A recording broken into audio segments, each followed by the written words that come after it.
க்காக நம்ம போகிறோம். இன்றைக்கு நம்ம படித்ததில்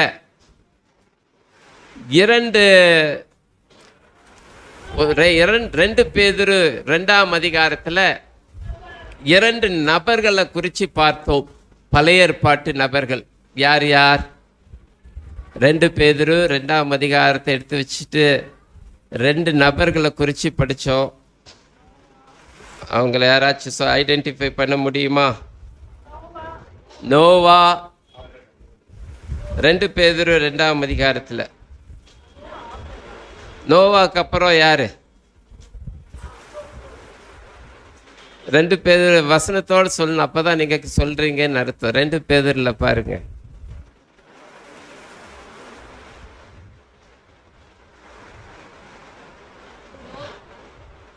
ஒரு சத்தம் கேட்டது. Lot. Very good. Noah, Lot 2 பேரை குறித்து நம்ம பார்க்குறோம். இந்த 2 பேர்களுக்கும் ஒற்றுமைகள் நிறையா இருக்குது. அவங்க ரொம்ப விசேஷமானவங்க, வித்தியாசமான காரியங்களும் இருக்குது. சரி, இந்த 2 பேரை பற்றி பார்க்கும்போது 2 பேருக்கும் ஆண்டவர் சில காரியங்களை அனுமதித்திருந்தார். நோவாவை குறித்து பார்த்தா நோவா ரொம்ப ஃபேமஸ். எதற்காக? ஒரு பேழையை உண்டு பண்ணி ஊழியம் செய்தார். அப்புறம் இந்த இது ஒரு சில முகத்தை மறைக்குது, பரவாயில்ல, ஓகே. அதுக்கு பிற்பாடாக நம்முடைய நோவாவை குறித்து பார்த்தோம் என்றால் அவர் பேழையை கட்டினார். அந்த பேழையை கட்டும்போது அதனால ஒரு பெரிய ஆசீர்வாதம் உண்டாயிற்று. Thank you so much. I am very comfortable. ஆமாம், இந்த டீச்சர்ஸ்க்கு ஸ்டூடெண்ட் அது பிரச்சனை இல்லை. ஸ்டூடெண்ட் முகத்தை பார்க்காட்டு டீச்சர்ஸ்க்கு சொல்லிக் கொடுக்க முடியாது. ஓகே. நோவா ஒரு எபிரேயர் 11ஆம் அதிகாரம் 7வது வசனத்தில் ஒரு அழகான வசனம் இருக்குது. நோவாவை குறித்து பார்க்கிற காரியம் எபிரேயர் 11:7.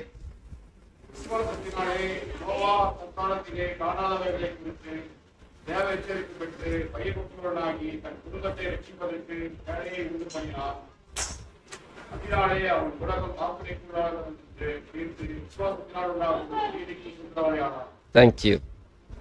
இங்க நம்ம பார்க்கிறோம், அந்த வசனத்தை எல்லாரும் கவனமா பாருங்க. விசுவாசத்தினாலே நோவா காணாதவைகளை குறித்து எச்சரிப்பு பெற்று பயபக்தி உள்ளவனாகி யாரை ரட்சிப்பதற்கு? எல்லாரும் சத்தமா சொல்லுங்க. சத்தமே இல்லையே. இங்கே டிவிலையும் வசனம் இருக்குது, கையிலையும் பைபிள் இருக்குது. ஆனால் நீங்கள் சொல்ல மாட்டேங்கிறீங்களே. உங்கள் சத்தம் நல்லா இன்னைக்கு எல்லாரும் எலிமெண்ட்ரி ஸ்கூல் மாதிரி 5ஆம் வகுப்பு பிள்ளைங்க மாதிரி இருக்கணும். 5ஆம் வகுப்பு பிள்ளைங்க இல்லாட்டு 2ஆம் வகுப்பு பிள்ளைங்க மாதிரினாலும் இருங்க. சத்தம் நல்லா வரணும். நம்ம போக வேண்டிய தூரம் வெகு தூரம் இருக்குது. அதனால சரி, எதை ரட்சிப்பதற்கு பேழையை உண்டு பண்ணினார்? ரைட். அது உண்மைதானா? ஆண்டவர் குடும்பத்தை ரட்சிப்பதற்கு பேழையை உண்டு பண்ண சொன்னாரா? ஜனங்களை ரட்சிப்பதற்கு பேழையை உண்டு பண்ண சொன்னாரா? ஆனா வசனம் என்ன சொல்லுது? அவ்வளவுதான். இங்க ஒரு ரகசியம் அல்லது ஒரு காரியம், ஒரு எம்பசிஸ். ஆண்டவருடைய அநாதி நோக்கத்துல முதல் ஆசீர்வாதம் தேவனுடைய பிள்ளைகளுடைய குடும்பத்திற்கு, பிற்பாடாக குடும்பத்தின் மூலமாக மற்றவர்களுக்கு. அப்ப குடும்பத்துக்கு தலைவராக ஆண்டவர் நோவாவை வைத்திருந்தார். நோவா குடும்பத்தை வழி நடத்தினார், ஜனங்களையும் ஊழியம் செய்தார். இப்போ நோவாவுடைய முதல் ஊழியம் யாரோடு தான் செய்தார்? ஃபேமிலி தான். பைபிளில் பார்த்தீங்கன்னா பேழைகள் கட்டும்போது யாரெல்லாம் இருந்திருக்கிறாங்க? அவங்க மகன்கள்லாம் இருந்திருக்கிறாங்க. மகன்களை வைத்து நல்லா இந்த பேழையை கட்டினார்.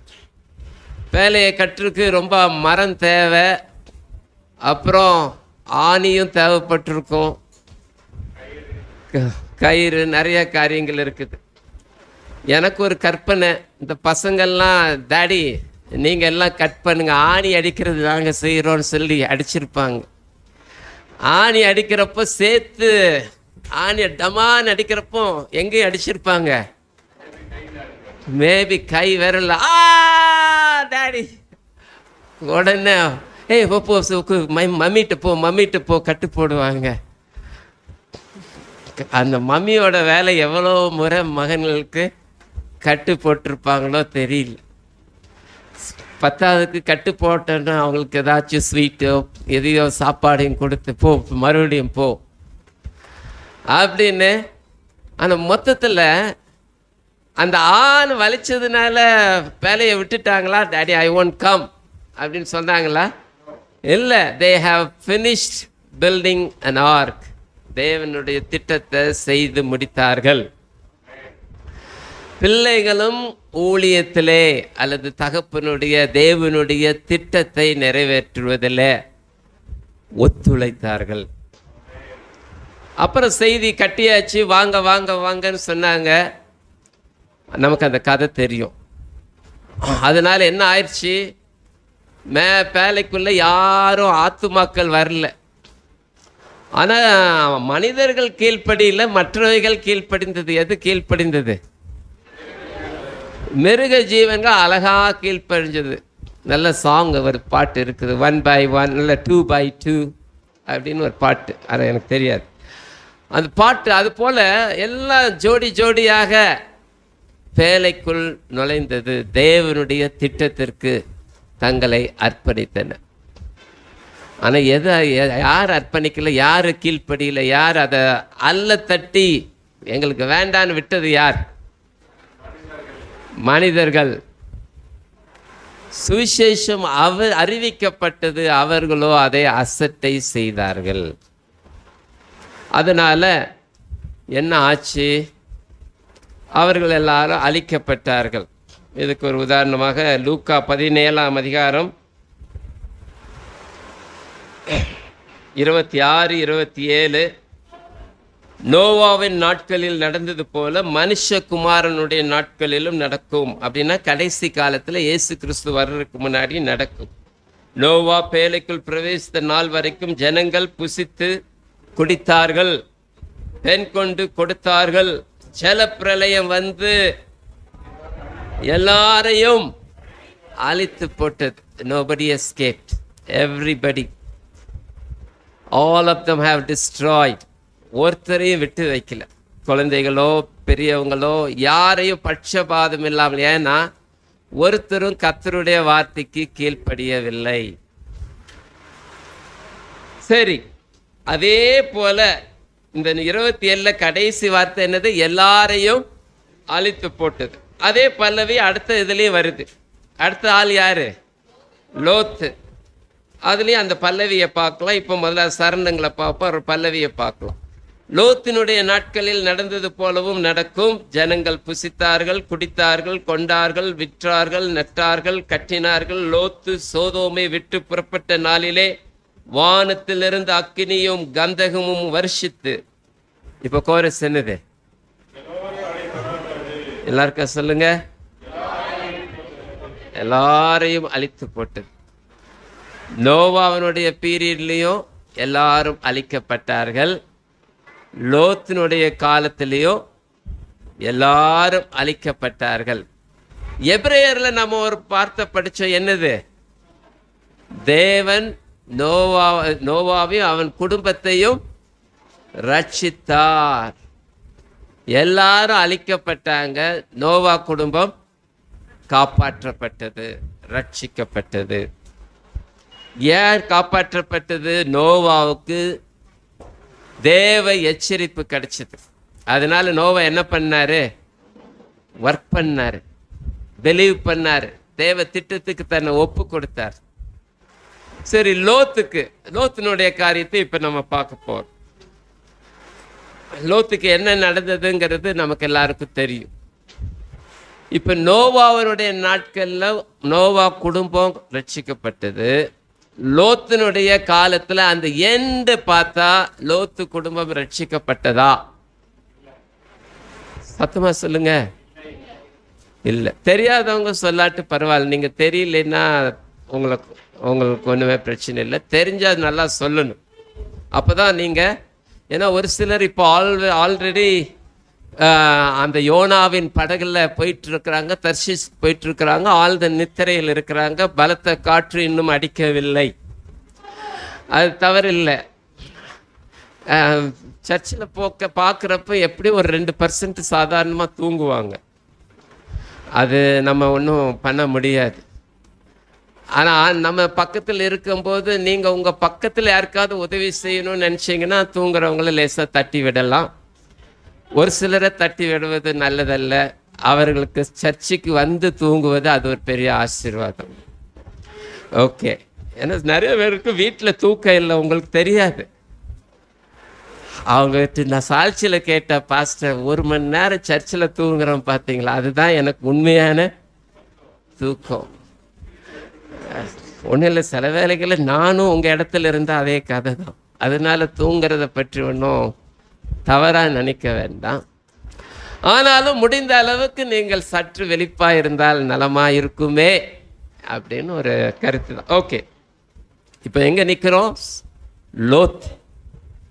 லோத்துக்கு ஒரு பெரிய ஒரு காரியம் நடக்குது. ஆனால் லோத்தினுடைய குடும்பம் காப்பாற்றப்படவில்லை.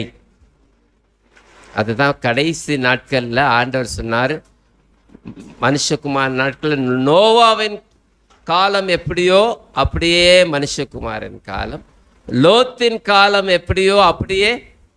அப்போ 2 காலத்தை 2 நபர்களை இந்த கடைசி நாட்களில் ஆண்டவர் நமக்கு காண்பித்து தருகிறார், விசுவாசிகளாகிய நமக்கு. நோவா விசுவாசி, லோத்து விசுவாசியா இல்லையா? கொஞ்சம் எல்லாரும் சொல்லிருங்க. லோத்து அவ்வளோ ஒன்றும் விசுவாசி இல்லை, குறைவா? ரூபி சிஸ்டர், நீங்கள் என்ன சொல்கிறீங்க? இது சும்மா கிளாஸ் மாதிரி, நீங்கள் அதனால ஒன்றும் இது நம்ம வந்தாலே கிளாஸ் தான். ஓகே, என்ன பதில் வேணாலும் சொல்லலாம். சரி, ஓகே, உங்களை நான் அதிகமாக சோதிக்கக்கூடாது. லோத்தும் விசுவாசி தான். ஏன்னா நம்ம 2 பேதுருவில் படித்தோம். அவரை பற்றி பார்க்கும்போது 2 பேதுருவில் நீதிமானாகிய லோத்துன்னு ஒரு வார்த்தை இருக்குது. அதனால அவர் யார் தான்? ஆமாம், நீதியுள்ள தன்னுடைய இருதயத்தில் வாதிக்கப்பட்ட நீதிமானாகிய லோத். அப்போ லோத்து யாரு? விசுவாசி. ஆனால் அவன் குடும்பம் என்ன ஆச்சு? இப்போ விசுவாசிகளின் குடும்பம் ரட்சிக்கப்படுமா? அப்பா விசுவாசி, அப்பா ஊழியக்காரர், பிள்ளைகள் என்ன? பிள்ளைகள் அப்பா விசுவாசியா இருந்தால் பிள்ளைகளும் விசுவாசியா மாறிடுவாங்களா, மாற மாட்டாங்களா? மாறணும். லோத்து குடும்பத்தில் சரி, லோத்து இதில் இப்போ பிரச்சனை என்னங்கிறது நம்ம இப்போ பார்க்க போகிறோம் சீக்கிரத்தில். ஆண்டவர் தாமே நமக்கு உதவி செய்வார். எல்லாத்தையும் இன்னைக்கு சொல்ல முடியாது, நேரம் வேற கொஞ்சம் தான் இருக்குது. ஆனாலும் எனக்கு 3/4 மணி நேரம் பாஸ்டர் தந்திருக்கிறாங்க, அதனால அந்த நேரத்தை நான் உபயோகப்படுத்தணும். ரைட், 12 மணிக்கு முடிச்சிட்டா போதுமா பாஸ்டர்? சொல்லிடுங்க தைரியம். எப்போ 11:45? 11:45. சரி, கொஞ்சம் நேரம் எக்ஸ்ட்ரா கிடைக்குமான்னு பார்த்தேன், கிடைக்கல. ஓகே, ஆதியாகமத்துக்கு திருப்பிடுவோம். இதெல்லாம் புதிய ஏற்பாடெல்லாம் வசனத்தை உங்கள் மைண்டில் இருக்கணும். என்னென்ன வசனத்தெல்லாம் பார்த்தோம் புதிய ஏற்பாட்டில் சொல்லுங்க? 2 பேதுரு, எபிரேயர், லூக்கா. ஓகே, இந்த 3 ரெஃபரன்ஸ். இன்னும் கொஞ்ச நேரம் கழித்து மறுபடியும் ரெஃபரன்ஸை கேட்பேன், நான் வச்சுருக்கணும். ஓகே, இப்போ நம்ம ஆதியாகமத்துக்கு திருப்பிக்குவோம். இன்னைக்கு நல்ல அழகான ஒரு வசனத்தை படித்தோம். இப்போ இங்கே ஆதியாகமத்தில் ஒரு காரியம் நடக்குது. நேரம் இல்லாதனால் நம்ம நேரம் அந்த காரியத்துக்குள்ளே ஜம்ப் பண்ண போகிறோம். ஆதியாகமம் 18ஆம் அதிகாரம் 18ஆம் வசனம். நான் செய்ய போகிறதை 17 படிக்கிறேன். அப்பொழுது கர்த்தர் ஆபிரகாம் பெரிய பலத்த ஜாதியாவதினாலும் அவனுக்குள் பூமியில் உள்ள சகல ஜாதிகளும் ஆசீர்வதிக்கப்படுவதினாலும் நான் செய்ய போகிறதை ஆபிரகாமுக்கு மறைப்பேனோ. இந்த இடத்துல ஆபிரகாமுக்கு ஆண்டவர் ஒரு காரியத்தை வெளிப்படுத்துகிறார். ஏன் வெளிப்படுத்துகிறாருன்னா, நான் ஆபிரகாமை அதிகமாக ஆசீர்வதிக்க போறேன். இதுக்கு முன்னாடி இப்போ ஆண்டவர் ஒரு காரியத்தை செய்யப்போ, நான் ஒரு பெரிய அழிவை கொண்டு வரப்போகிற சோதோம் குமாராவுக்கு, ஆனால் ஆபிரகாமுக்கு நான் சொல்லிட போறேன். ஏன்னா அப்படின்னா, நான் ஆண்டவர் ஆபிரகாம் ஆசீர்வதிக்க போறேன். அப்புறம் அவன் ஜனங்களுக்கெல்லாம் என்னுடைய காரியத்தை சொல்ல போகிறான். அதனால யாருக்கு சொல்றனோ இல்லையோ, நான் யாருக்கு சொல்லி ஆகணும்? ஆபிரகாமுக்கு சொல்லணும். ரெண்டாவது, ஆபிரகாமுடைய சகோதரரின் மகன் லோத்து அந்த சோதோமில் இருக்கிறான். அதனால அவருக்கு சொல்லாம நான் சொல்லக்கூடாது. ஏன் ஆபிரகாமுக்கு அந்த அளவுக்கு ஆண்டவர் ஆபிரகாம் மேல சொல்லணும்னா, ஆபிரகாம் தேவனுக்கு யார்? Why God is interested to tell Abraham?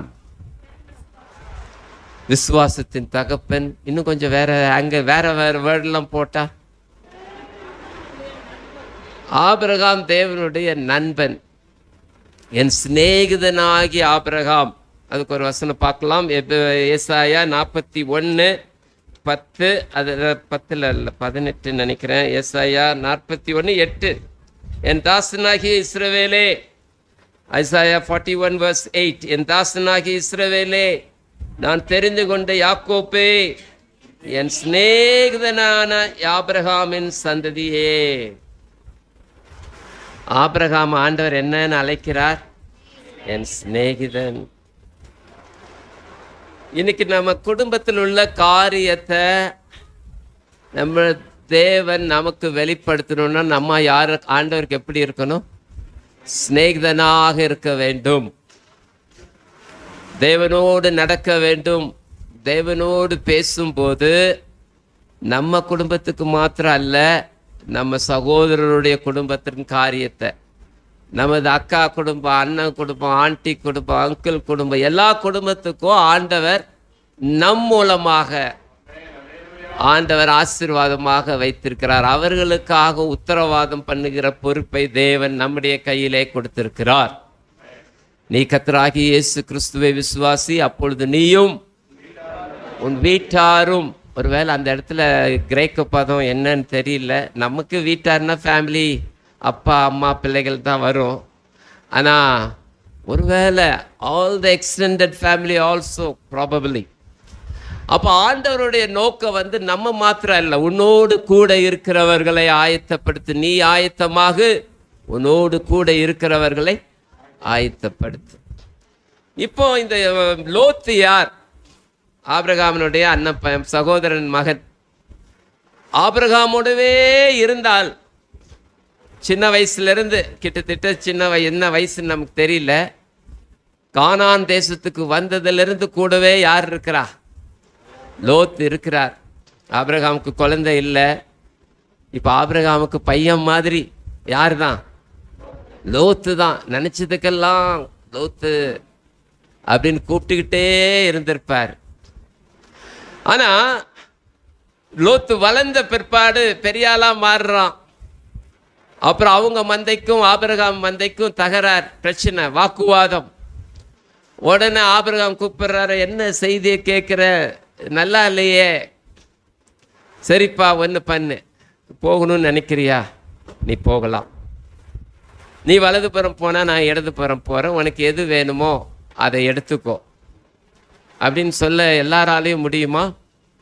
நம்ம வீட்டில் ஒரு வேலை, ஒரு சகோதரன் பையன் இருக்கிறான் கூடவே, இன்ஜினியரிங் காலேஜ் படிச்சுட்டு, அதுக்கப்புறம் அவன் கல்யாணம் ஆயிட்டு, கடைசியில் உங்கள் வீட்டில் உள்ள காரியத்தை கேட்டால் நீங்கள் என்ன சொல்லுவீங்க? இவ்வளோ நாள் உட்கார வச்சது பெரிய விஷயம். சரி, கல்யாணம் கூட பண்ணி வச்சாச்சு, ஓஹோன்னு. இப்போ அடுத்தது என்னது? சொத்துல பங்கு கேட்குறியா அப்படின்னு. அந்த ஒருவேளை நம்ம காலம் ரொம்ப அப்படி மோசமாக இருக்குது. அந்த காலம் நல்ல காலம் போல, பொற்காலமாக தான் இருந்திருக்குது. அதனால் அவங்க ஆபிரகாம் மனைவியும் கூட ஒன்றுமே சொல்லலை. இந்த காலத்தில் இருந்தால் என்ன ஆயிருக்கும்? ஐயா கொடுத்தாலும் அம்மா கொடுக்க மாட்டேன் அப்படின்னா, அம்மா சில டைம் அம்மா கொடுத்துருவாங்க, ஐயா கொடுக்க மாட்டாங்க, ரெண்டுமே இருக்குது. அதனால நமக்கு இப்போ ஆபிரகாம் என்ன பண்ணாரு? தாராளமாக போ, எந்த தைரியத்தில் அதை கொடுத்தார்? நீங்கள் என்ன நினைச்சு பதில் சொல்லுங்க. என்ன தைரியத்தில் நீ எதை வேணாலும் எடுத்துக்கோ, இருக்கிறதுல பெஸ்ட்டாக இவர் எடுத்துட்டாருன்னா ஆபிரகாம் என்ன பண்ணுவார்? God promised, ஆண்டவர் எனக்கு வாக்குத்தத்தம் கொடுத்து விட்டார். அப்படின்னா என்ன தைரியத்தில்? ஆண்டவரை நம்பி இருக்கிற தைரியத்தில். சில காரியத்தை ஆண்டவரை நம்பி இருக்கிற தைரியத்தில் நம்ம எதையும் நம்மளோட விசுவாசத்தை எக்ஸசைஸ் பண்ண முடியும். எனக்குள்ளதை யாரும் எடுக்க முடியாது. எனக்குள்ளதை என் தேவன் காப்பாற்றி தருவார். என் தேவன் என்னுடைய காரியத்தை அவர் பத்திரப்படுத்துவார். என் காரியத்தை அவர் பார்த்து கொள்வார். அவர் எனக்காக யாவற்றையும் செய்வார். அவர் எனக்காக தேவைப்பட்ட யுத்தமும் செய்வார். அதனால் சொல்லிட்டார்.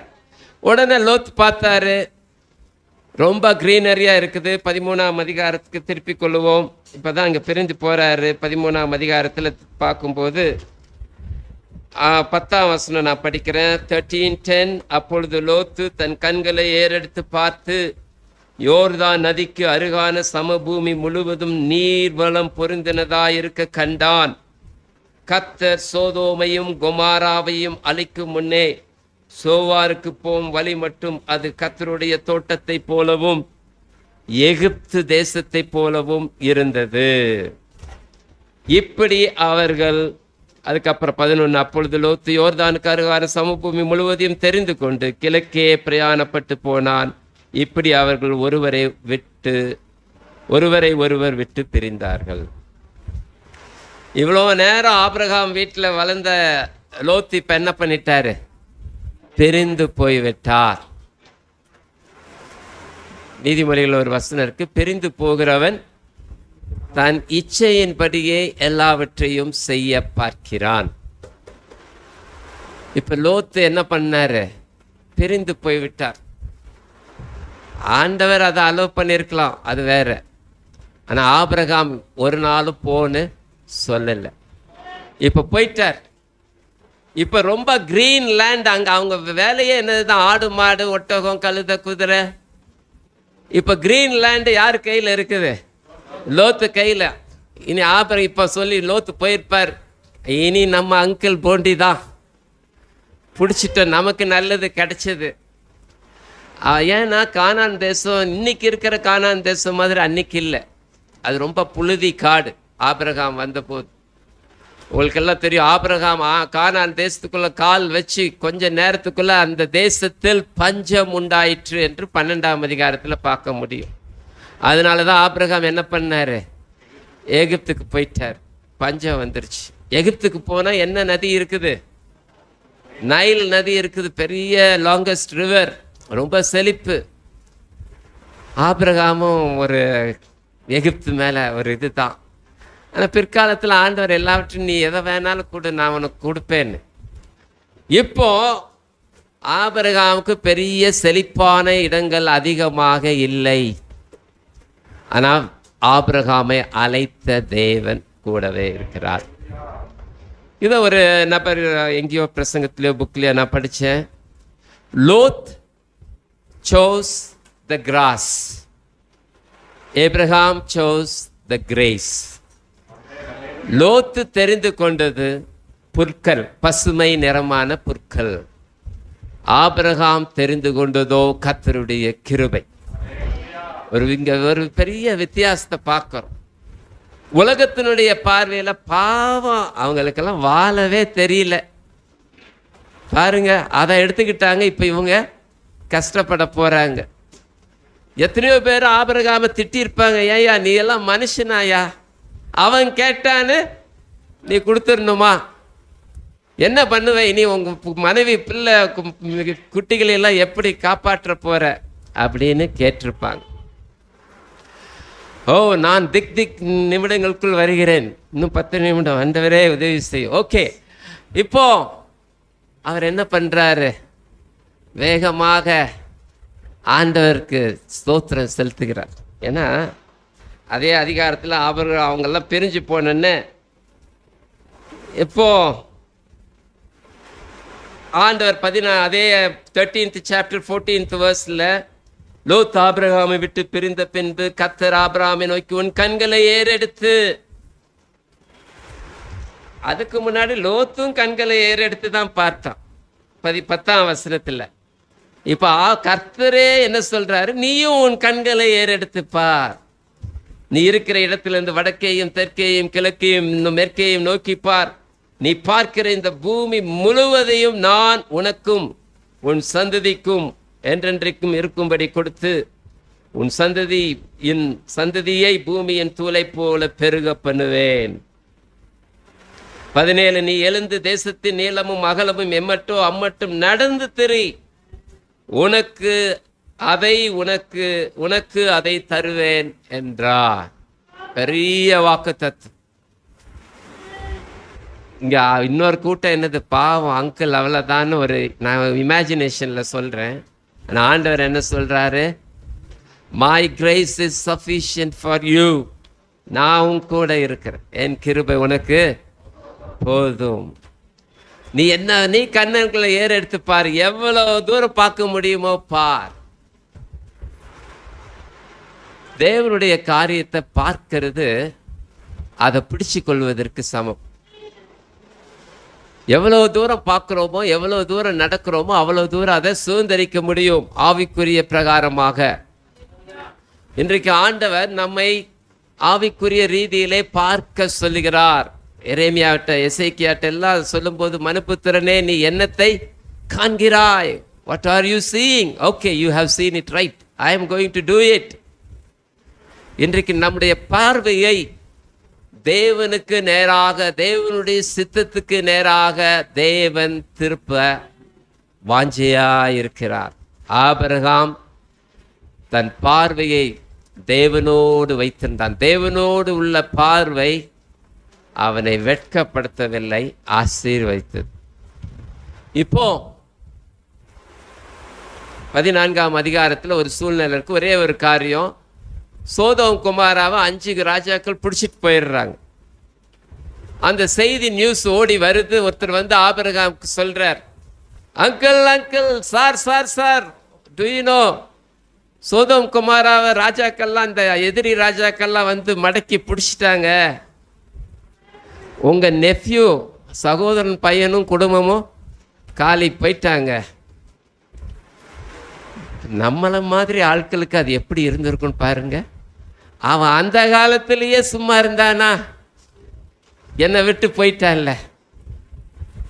விசுவாசிகளும் பாஸ்டர் பார்த்து என்ன சொல்லுவாங்கன்னா, பாஸ்டர் நம்ம சர்ச்சை விட்டு போனாங்கல்ல, எனக்கு தெரியும் பாஸ்டர், நம்ம சர்ச்சை விட்டு போனாலே நல்லா வேணும்.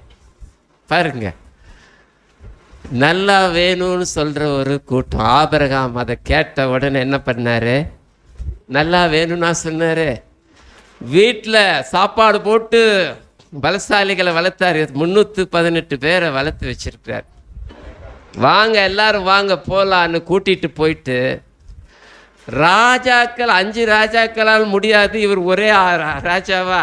இப்போ எந்த ஆபிரகாம் ராஜா, இராணுவ வீரர், மிலிட்ரி ஜெனரல், கிரேட் மேன். ஆனால் பெரிய எக்ஸ்பீரியன்ஸ்லாம் கிடையாது. அடித்து தூக்கி எல்லாத்தையும் கொண்டு வந்தன சோதம் ராஜா அப்படியே ஆபிரகாம் கீழே விழுந்துட்டார். ஐயா, ஜனங்களை மாத்திரம் கொடுங்க, பிடிச்சதெல்லாம் எடுத்துக்கோங்க, எல்லா ஆஸ்தியும் சோதமும் உங்களுக்கு தான். ஆமாம், எனக்கு வேண்டாம், சாரி, எனக்கு செருப்பில் இருக்கிற வாரும் கூட வேண்டாம், நீ என்னை ஆசீர்வதித்தா என்று சொல்லுவதற்கு எனக்கு வேண்டவே வேண்டாம், ஒன்றுமே வேண்டாம் அப்படின்னு சொல்லிட்டு வானத்துக்கு நேராக தன்னுடைய கரங்களை உயர்த்தினான். வானத்தையும் பூமியும் உண்டாக்கினவருக்கு நேராக தன்னுடைய கருத்தை நோக்கி, எனக்கு என்னுடைய ஆசீர்வாதம் இந்த ஆசீர்வாதம் அல்ல. I have a better and best far ahead blessing I have which cannot be described by human terms. அதனால இன்னைக்கு நமக்கு மாத்திரம் அப்படி ஒரு வண்டி வந்தா சும்மா இருப்போமா? கர்த்தரின் வேண்டுதலை கேட்டார், கர்த்தரின் விண்ணப்பத்தை கேட்டார். ஆனால் ஆபிரகாமனுடைய விசுவாசம் இதல்ல. எனக்கு ஒரு மேன்மையான வீடு உண்டு, எனக்கு ஒரு மேன்மையான அரண்மனை உண்டு, எனக்கு ஒரு மேன்மையான அர்ப்பணிப்பு உண்டு. என் தேவன் எனக்காக அவைகளை ஆயத்தம் பண்ணி கொண்டிருக்கிறார். இப்போ அவ்வளத்தையும் பண்ணி கொடுத்தார். இது யாருக்கு எச்சரிப்பாக இருந்திருக்கணும்? லோத்துக்கு இது எச்சரிப்பாக இருந்திருக்கணும். இப்போ நம்ம சோதோம் குறித்து பார்க்கலாம். நான் ஒரு பரிதபிக்கிற நிலைமையில இருக்கிறேன். ஓகே, 13ஆம் அதிகாரம் 13ஆம் வசனம். சோதோமின் ஜனங்கள் பொல்லாதவர்களும் கர்த்தருக்கு முன்பாக மகா என்ன சொல்லுங்க, மறுபடியும் படிப்போம். சோதோமின் ஜனங்கள் பொல்லாதவர்களும் கர்த்தருக்கு முன்பாக மகா பாவிகளுமாய் இருந்தார்கள். அந்த லேண்ட் எப்படி இருந்தது? கர்த்தருடைய தோட்டம் போல இருந்தது, எகிப்த போல இருந்தது. ஆஹா, இருந்தாலும் இப்படி தான் இருக்கணும்னு. ஜனங்கள் எப்படி இருந்தார்கள்? பொல்லாதவர்கள், சாதாரண பாவி இல்லை, மகா பாவிகள். ஆனால் இந்த லேண்டை தெரிஞ்சுதான் ஐயா எங்கே போனார்? சோதோமுக்கு போனார். சரி, அவ்வளோ தூரம் இருந்தார். இப்படி ஒரு பிரச்சனை வந்தப்போ கூட லோத்து நினச்சிருந்தா என்ன ஆயிருக்கலாம்? மாற்றி, அங்கிள் சாரி அங்கிள், உங்களை விட்டு போனது தப்பு தான், எப்படியோ உற்சாகமாக சொல்லி நான் போயிட்டேன், யாரோ சொல்லி தூண்டி விட்டு எங்கள் ஆட்கள்லாம் தூண்டி விட்டாங்க, நானும் போயிட்டேன், தயவுசெய்து நான் உங்ககிட்டயே திரும்பி வந்துடுறேன்னு வந்திருக்கலாம்.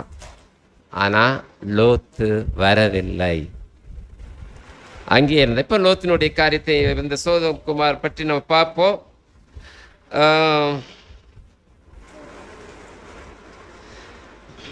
அதனுடைய டெவலப்மெண்ட்டை பார்ப்போம். இந்த பாவத்துக்குள்ளாக லோத்தின் குடியிருப்பை பார்க்க போகிறோம். 13ஆம் அதிகாரம் 12ஆம் வசனத்தில், ஆபிரகாம் எங்கே குடியிருந்தார்? கானான் தேசத்தில். கானான் தேசம்னா என்னது? கர்த்தரால் கொடுக்கப்பட்ட, கர்த்தரால் வழி நடத்தப்பட்ட, தேவ சித்தம் நிறைந்த, தேவனுடைய கிருபை பொருந்திய, தேவனால் கொடுக்கப்பட்ட ஒரு இடம் குடியிருந்தான் லோத்து. அந்த யோர்தானுக்கு அருகான சமபூமியில் உள்ள பட்டணங்களில் வாசம் பண்ணி சோதோமுக்கு நேரே கூடாரம் போட்டான். இதுதான் ஃபர்ஸ்ட் ஸ்டெப். ஃபர்ஸ்ட் எப்படின்னா, முழுசும் போகலை, உள்ளுக்குள்ள என்ட்ரன்ஸ்லயே இருக்கிறார். யோர்தான் நதி இருக்குது பக்கத்தில், என்ட்ரன்ஸ்லேயே இருக்கிறார். இன்னும் சோதோமுக்குள்ள ஐயா போகலை, சேஃப். ஆனால் என்னது, அதுக்கு நேர கூடாரம் போட்டிருக்கிறார், சோதோமை பார்க்குற மாதிரி. சரி, அப்போ ஒரு வாய்ப்பு இருந்திருக்கு, திரும்பனா திரும்பலாம். அங்குள்ள காரியத்தெல்லாம் பார்க்குறார். He is observing. அவருடைய நாலேஜுக்கு எல்லாமே வருது. ஆனால் அவருடைய எண்ணம் அப்படியாக இல்லை. 14:12 14:12 ஆபிரகாமின் சகோதரனுடைய குமாரனாகிய லோத்து சோதோமிலே குடியிருந்தபடியால். இப்போ எங்க குடியிருக்கிறாரு? கூடாரத்தில் முதலாவது பார்டர்ல இருந்தாரு. இப்போ எங்க போயிட்டாரு? உள்ள போயிட்டார். உள்ள போயிட்டார். அங்க உள்ள போன ஜனங்கள் யார்? பொல்லாதவர்களும் மகா பாவிகளும். இப்ப அவர் யாருக்கு, எந்த கூட்டத்துக்குள்ள இருக்கிறாரு? பொல்லாத கூட்டம், மகா பாவிகள் நிறைந்த கூட்டம். இதை விரும்பி வாஞ்சித்து தெரிந்து கொண்டது தேவன் அனுப்பினாரா, இவர் தெரிந்து கொண்டாரா? இன்னைக்கு ஒரு பெரிய டேஞ்சருக்குள்ள இருக்கிறோம். சில காரியங்களை நாமே தெரிந்து கொள்கிறோம். எதற்காக? அற்பமான ஆசீர்வாதங்களுக்காக, பச்சை நிறமாய் தோன்றுகிற காரியங்களுக்காக, இம்மைக்கான ஆசீர்வாதங்களுக்காக, சில அழிவின் காரியங்களை அல்லது சில பாவத்திற்குள் போய் நாமே சிக்குள்கிற ஒரு நிலைமைக்குள் நாமே மாட்டிக்கொள்கிறோம். இது தேவனுடைய உன்னதமான திட்டம் அல்ல. உங்களுக்கும் எனக்கும் தேவன் அழைத்த அழைப்பு கானான். உங்கள் குடும்பம் காப்பாற்றப்பட நீங்கள் எங்கே இருக்க வேண்டும்? தேவன் செயல்படுகிற, தேவன் விரும்புகிற, தேவன் அனுமதிக்கிற, தேவன் வழி நடத்துகிற, தேவன் சத்தத்தை கேட்கிற கானான் தேசத்தில் இருக்க தேவன் உங்களை அழைக்கிறார். ஆனா நம்ம லோத்து மாதிரி இருந்தோம்னா நாமே இவைகளை தெரிந்து கொள்ளுவோம். டேஞ்சர் யாருக்கு? நாமே நமக்கு பொல்லாப்பையும் கேடுகளையும் நியாயத்தீர்ப்பையும் வர வைத்துக் கொள்கிறோம். சரி, இப்போ அது மாத்திரம் இல்லை. இன்னும் கொஞ்ச நேரத்தில் 19 அதிகாரத்துக்கு வந்தீங்கன்னா 19:1 அந்த 2 தூதரும் சாயங்காலத்திலே சோதோமுக்கு வந்தார்கள். இப்போ லோத் எங்க இருக்கிறார் பாருங்க. இப்போ எல்லாம் பார்த்து சொல்லுங்க, லோத் எங்க இருக்கிறார்? சோதோமின் வாசலிலே உட்கார்ந்திருந்தான். அப்படின்னா என்னதுன்னா, அந்த வாசல்ல யார் உட்காருவாங்கன்னா நியாயாதிபதிகள், நியாயம் விசாரிக்கிறவங்க அந்த வாசல்ல இருப்பாங்க. திடீர்னு யாரையாவது தப்பு பண்ணி அடிச்சுட்டு வந்தாங்கன்னா ஓடி எங்கே தான் வரணும்? இந்த வாசல், நியாயாதிபதிகள் இருக்கிற இந்த வாசலில் வரும்போது அங்கே நியாயம் இருக்கிற பஞ்சாயத்து தலைவர்கள் அல்லாட்டி எம்எல்ஏக்கள் இருப்பாங்க. இப்போ சோதோமு நம்ம பாஷையில் ஒரு எம்எல்ஏவாக வாசல்ல இருக்கிறார். எந்த ஊருக்கு எம்எல்ஏ? சோதோமுக்கு எம்எல்ஏ. நமக்கு சந்தோஷமா இருக்கு, எங்க ஆள் அங்க போய் எம்எல்ஏயா இருக்கிறாருன்னு. அது சந்தோஷம்தான். அவர் ஊருக்கு எம்எல்ஏயா தான் இருந்தாரு. வீட்டுக்கு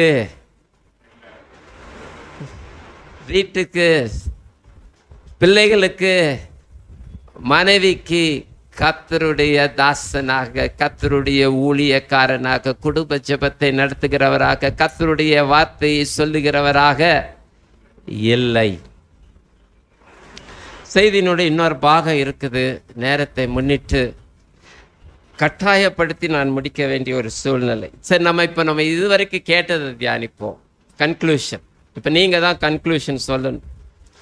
பாஸ்டர் போல் இப்போ நான் இறங்கி வந்துடுவேன். ஆளுக்கு ஒவ்வொரு கன்க்ளூஷன் சொல்ல போகிறீங்க, அப்புறம் ஜெபம் பண்ணுவோம்.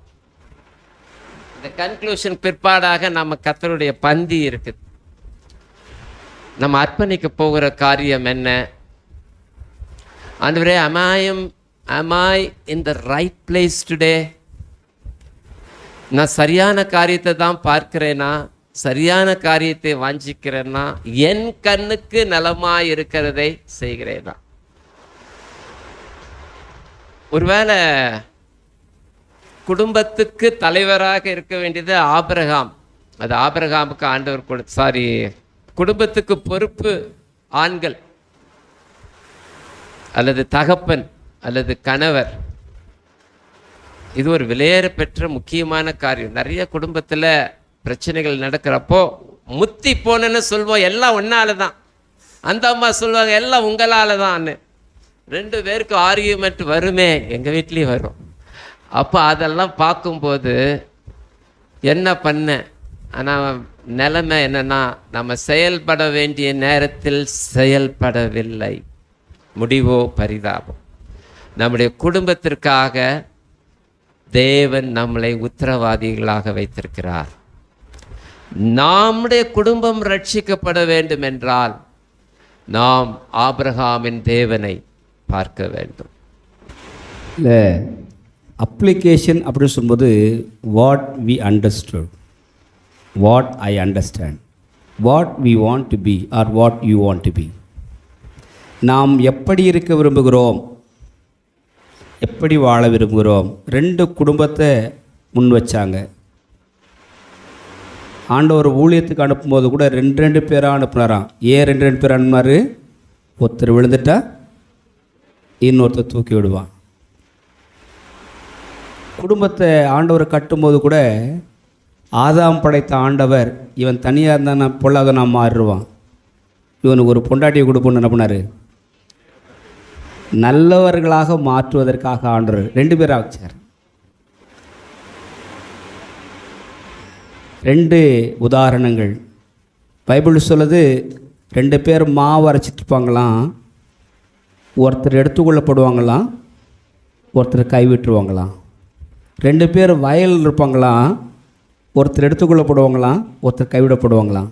இப்போ ஒவ்வொரு ஃப்ளைட்டில் கூட 2 ஃப்ளைட் வச்சுருக்குறாங்களாம். ஏன், ஒருவேளை ஃப்ளைட்டு ஓட்டுகிற பைலட்டு எடுத்துக்கொள்ளப்பட்டார்னா இன்னொரு ஃப்ளைட்டு அந்த ஃப்ளைட்டை ட்ரைவ் பண்ணுவார்ன்றதுக்காக 2 ஃப்ளைட் வச்சுருக்காங்களாம். என்ன, கோ பைலட். நம்ம வீட்டில் அப்படி தான், நம்ம 2 பேருமே பைலட் தான். புருஷன் மனைவி இருவரும் வீட்டை இயக்கக்கூடிய இயக்குனர்கள். எத்தனை பேர் நம்புறீங்க? தலையாக இருந்தால் தலை உருளாது. தலையாக இருந்தால் தலை, ஆமாம், நம்ம தலைன்னு சொல்லி பழகிட்டோம். ஆனால் தலைமைத்துவத்தில் நீ ஆன்மீக தலைவனாக இருக்கிறாயா? உன் புருஷனுக்கு நீ தலைவனாக இருக்கிறியா? உன் பிள்ளைகளுக்கு தகப்பனாக இருக்கிறியா?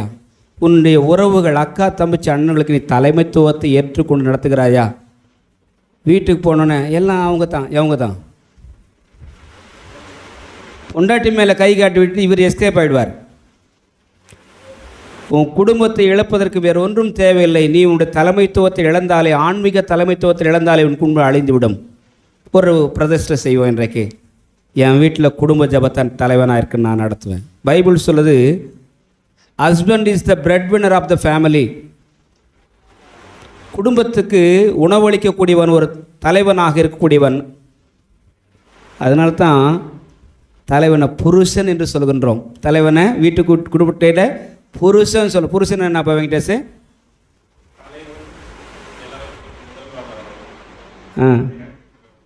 ஆனால் அநேக வீடுகளில் இந்த தலைவன் முதல்வனாக இல்லை, தலைகீழ மாறுகிறவனாக இருக்கின்றான். பைபிள் சொல்லுது, 2 உதாரணத்தை முன் வைக்கிறார். ஒன்று லோத்து, இன்னொன்று நோவா தன் வீட்டாரை ரட்சித்தான். புத்தியினால் யுக்தியினால் இல்லை, தேவனுக்கு பயந்ததுனால. லோத்து தன் குடும்பத்தை இழந்தான். எதனால்? தன்னுடைய பாவத்தினாலும் பாவ செயல்களினாலும் இச்சையினாலும். எல்லாரும் யோசிப்போம், என் குடும்பம் இழந்து விடுவதற்கு நானே காரணமானால் நன்றாக இருக்குமா? எத்தனை பேர் குடும்ப தலைவர்களாக இருக்குங்க? கை தூக்குங்க. இன்றைக்கி ஸ்டார்ட் பண்ணுங்கள் ஒரு பிரதிஷ்டை. என்ன பிரதிஷ்டை தெரியுமா? பொறுப்பு. தினசரி என் வீட்டில் ஜபம் நடக்கணும், அதை நான் நடத்துவேன். தினசரி என் வீட்டில் குடும்ப ஜபம் நடக்கணும். என் மனைவி பைபிள் வாசித்தாங்களா, ஜெபம் பண்ணாங்களா, நான் பார்க்கணும். என்னை நீங்கள் பார்க்குற விதமே பெரிய பிரச்சனையாக இருக்குது போல் தெரியுது. அவனவன் தன் சுய இச்சையினால் எழுப்புண்டு சோதிக்கப்படுகிறான், தேவன் ஒருவனையும் பொல்லாங்கினால் சோதிக்கிறதில்லையே. கண்களை மூடலாமா? நம்முடைய இச்சைகள் நம்முடைய ஆன்மீக தலைமைத்துவத்தை அழித்து விடுகிறது. நம்முடைய தவறான எண்ணங்கள், தவறான செயல்கள், தவறான நோக்கங்கள் தேவனை விட்டு நாம் பிரித்து விடுகிறது. பச்சை பசேல் இருக்கிற கானான் தேசத்தை ஆண்டவர் கொடுக்கல, வறட்சியான தேசத்தை ஆபிரகாம் கையளித்தார். லோத்து பசுமையை தெரிந்து கொண்டான், பாவ வாழ்க்கை தெரிந்து கொண்டான். அநித்தியமான உலகப் பொருட்களை கொண்டு ஆத்துமாக்களை சம்பாதிகளின் ஆண்டவர் இன்றைக்கு உனக்கு அழைப்பு கொடுக்கின்றார். கண்களை மூடி சொல்லலாமா? ஆண்டவரே, என் குடும்பத்தில் குடும்பத் தலைவனா, குடும்பத் தலைவியா, என் குடும்பம் ஆண்டவருக்கு முன்பாக நிற்க வேண்டும், ரட்சிக்கப்பட வேண்டும், திருமுழுக்கு பெற்று ஞானஸ்தானம் எடுத்து நாங்கள் உடைய வருகைக்காக ஆயத்தப்படுகிற குடும்பமாக இருக்க வேண்டும். சுவாமி, கண்களை மூடி ஜெபிக்கலாமா? ஜெபிப்போம். மகா பரிசுத்தமும் கிருபையும் இரக்கமும் நிறைந்த எங்கள் தேவனே, உம்முடைய சமூகத்திற்கு நாங்கள் வந்து உம்மை ஆராதிக்க, உம்மை தொழுது கொள்ள, நீர் எங்களுக்கு செய்த நன்மைகளை பகிர்ந்து கொள்ள, ஆண்டவரே ஊழியத்தின் ரகசியங்களை, தரிசனங்களை, பாரங்களை பெற்றுக்கொள்ள, ஆண்டவரே உம்முடைய வார்த்தையை கேட்க, ஆண்டவரே நீர் எங்களுக்காக தியாக பலியாக மரித்ததை ஆண்டவரே உம்முடைய வசனத்தின்படி நினைவு கூற கர்த்தர் பாராட்டின தயவுக்காக நன்றி செலுத்துகிறோம். ஆண்டவரே தேவரீர், இந்த நாளிலும் ஆண்டவரே நாங்கள் எங்களை மீண்டுமாக உம்முடைய சமூகத்திலே அர்ப்பணிக்கிறோம். ஆண்டவரே நீர் எங்களுக்கு கொடுத்த ரட்சிப்பு விலையேற பெற்றது. இதை நாங்கள் எங்களுக்குள் வைத்திராதபடிக்கு ஆண்டவரே, அநேகருக்கு உம்முடைய ராஜ்யத்தை, உம்முடைய நீதியை நாங்கள் அறிவிக்கப்படும் போது நாங்களும் எங்கள் குடும்பத்தாரும் காப்பாற்றப்படுவோம். ஆண்டவரே, இந்த தரிசனம் எங்களுக்குள்ளாக பெருகட்டும். ஊழியத்தை செய்வதனால் என் குடும்பம் ரட்சிக்கப்படும்.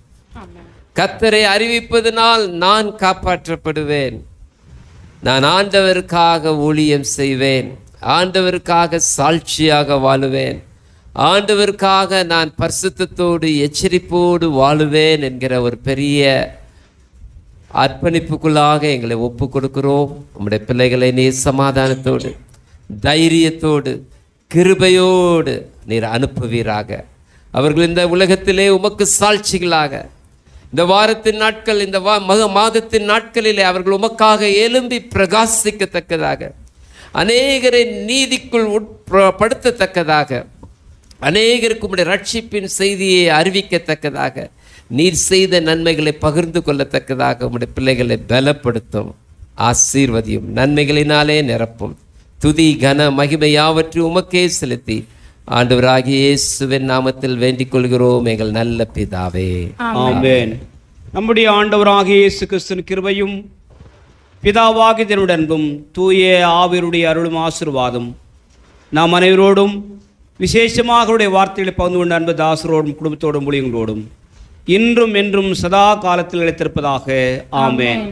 என் ஆத்துமாவே கர்த்தரை ஸ்தோத்திரி, முழு உள்ளமே பரிசுத்த நாமத்தை ஸ்தோத்திரி. என் ஆத்துமாவே கர்த்தரை ஸ்தோத்திரி, கர்த்தர் செய்த சகல உபகாரங்களை மறவாதே. ஆமென். தேவ ஆசீர்வாதத்தோடு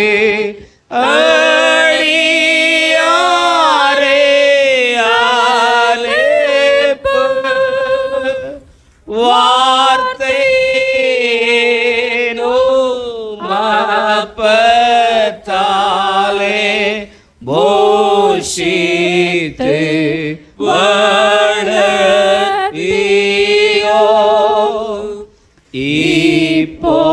இப்போதும்மை தேடி வந்து மனதார போற்றினோ, மோட்சலோகத்தில் கழித்து உம்மை வாழ்த்தி தோழுவோம்.